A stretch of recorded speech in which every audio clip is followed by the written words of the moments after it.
हर्डोलियम externum यानी जो आपके पास टाया की कंडीशन होती है उसका हम फ्लो चार्ट डिस्कस कर लेते हैं। सबसे पहले आपके पास जब भी पेशेंट आएगा तो आपने उससे हिस्ट्री लेनी है। आपने उससे पूछना है ऑनसेट कब से है, पेन है या पेनलेस है, आपके पास टेंडरनेस है, आपने स्वेलिंग देखनी है, डिस्चार्ज पूछना है, फीवर पूछना है।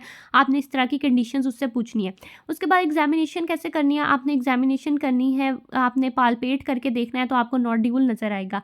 उसके बाद आपने डिस्चार्ज देखना है, आपके पास पस है, किस तरह का डिस्चार्ज है। फिर आपने देखना है कि वो सिंगल आपके पास है नोड्यूल या आपके पास मल्टीपल नोड्यूल्स हैं, तो आपने वो देखना है। फिर आपने देखना है कि स्किन उसके ओवरलाइंग जो है वो मोबाइल है या इमोबाइल है।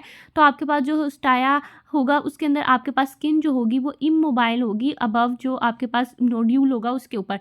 लेकिन जो आपके पास हर्डोलियम इंटरनम होता है उसके अंदर मोबाइल होती है लेकिन उसके अंदर टेंडरनेस ज़्यादा होती है। ये कुछ डिफरेंशिएटिंग पॉइंट है दोनों के दरमियान में, तो ये कुछ पॉइंट आपने याद रखने हैं।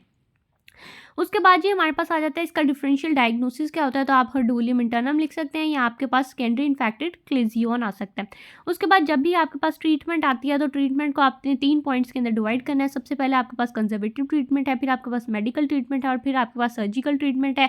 जो आपके पास कंजर्वेटिव ट्रीटमेंट होती है उसके अंदर जब भी आपके पास कोई भी स्वेलिंग है, आपके पास एडीमा है, तो आपने वार्म कंप्रेशन देने हैं 4 टाइम्स, आपने 4 टाइम्स देने हैं, ठीक है, आपने डेली देने हैं। उसके बाद आपके पास आ जाती है जी मेडिकल ट्रीटमेंट। मेडिकल में क्या है, और साथ ही आपने दे देना है एनाल्जेसिक क्योंकि आपने सबसे पहले पेन को रिलीव करना है।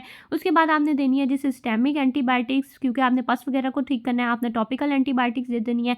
तो इस तरह से आपने ट्रीट करना है। या अगर आपके पास कोई ब्लेफराइटिस वगैरह था तो आपने उसको ट्रीट करना है। उसके बाद आपके पास आ जाती है सर्जिकल ट्रीटमेंट। तो सर्जिकल ट्रीटमेंट के अंदर क्या होता है, आपके पास पस है वहाँ पे, तो आपने क्या करना है, आपने इंसिजन ड्रेनेज कर देनी है पस की ताकि आप पस को रिमूव कर सकें। तो ये आपके पास टोटल ट्रीटमेंट होगी। तो आपने ज़रूर इस तरह से अपने पेपर में लिख के आना है ताकि आपको अच्छे मार्क्स मिले।